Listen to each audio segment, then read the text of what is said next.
గోపీచంద్ గారి టైం వచ్చింది. Yeah, spotlight మీకే ఇప్పుడు. మాట్లాడతారు.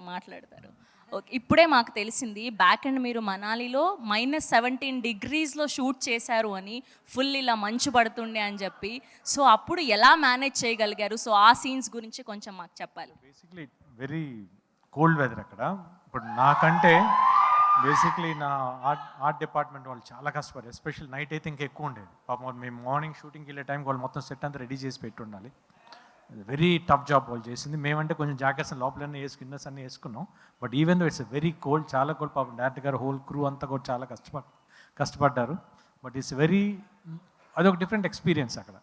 ఓకే, అండ్ సీను వైట్ల గారి సినిమాలో ది బెస్ట్, ఓన్లీ ఒక్క సినిమా మాత్రమే చెప్పాలి. అది ఏంటి? ఆ సీన్ ఏంటి? ఎగ్జాక్ట్ కామెడీ సీన్ గురించి చెప్పాలి. సినిమా ఏది చెప్పాలి? A film by Srinu Vaitla.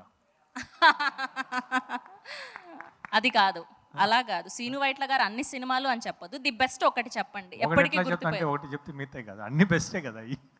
సరే, బెస్ట్ కామెడీ సీన్ చెప్పండి పోనీ. ప్రతి సినిమాలో కామెడీలు చాలా బాగుంటాయి కదా, ఒకటని తీయలేమే. ఫస్ట్ నుంచి ప్రతి సినిమా అట్లా ఉంటాయి.